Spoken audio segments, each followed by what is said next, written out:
코로나19 신규 발생 환자가 어제보다 9만여 명 줄긴 했지만 여전히 40만 명대에 근접했습니다.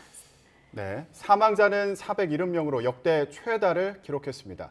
이런 가운데 오늘부터 만 5세에서 11세 어린이를 대상으로 한 백신 접종 예약이 시작됩니다. 취재기자 연결해서 알아보겠습니다. 최명신 기자. 네, 최명신입니다. 네, 신규 환자 현황부터 알아볼까요?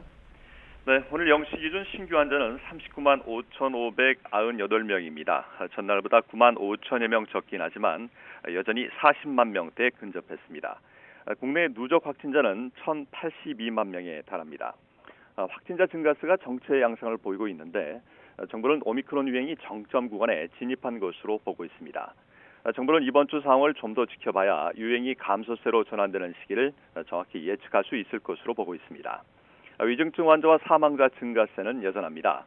코로나19로 숨진 환자는 470명으로 코로나19 사태 이후 가장 많았습니다. 위중증 환자는 어제보다 3명 줄긴 했지만 1,081명으로 17째 1,000명대를 이어갔습니다.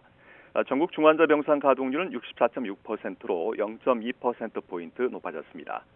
재택치료 환자는 전날보다 4만 6천여 명 늘어난 187만 3천여 명으로 집계됐습니다. 이 가운데 고위험군으로 하루 2번씩 모니터링을 받는 집중관리군은 27만 9천 명 정도입니다. 내일부터는 60세 이상과 면역 저하자도 병원에서 신속 항원 검사로 확진이 될 경우엔 일반 관리군으로 분류됩니다. 네, 방역 당국이 중증 위험이 높은 고위험군 어린이에게 백신 접종을 지금 적극적으로 권고하고 있는 상황인데요. 오늘부터 만 5세에서 11세 어린이를 대상으로 한 백신 접종 예약이 시작되는 거죠? 네, 2017년생 가운데 생일이 지난 어린이부터 2010년생 가운데 생일이 지나지 않은 어린이들을 대상으로 오늘부터 백신 접종 예약이 시작됩니다. 대상 어린이는 307만 명 정도입니다. 백신 접종은 31일부터 시행되고요.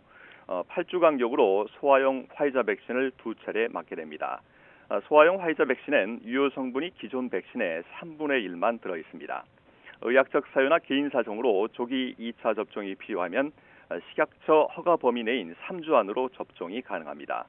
어린이 접종 시에는 보호자나 법정 대리인이 반드시 동행해야 합니다. 사전 예약 없이 당일 접종을 원하면 전화로 의료기관에 백신 여분이 있는지 확인한 후 방문하면 됩니다. 성인과 달리 SNS를 통해 예약하는 것은 불가능합니다.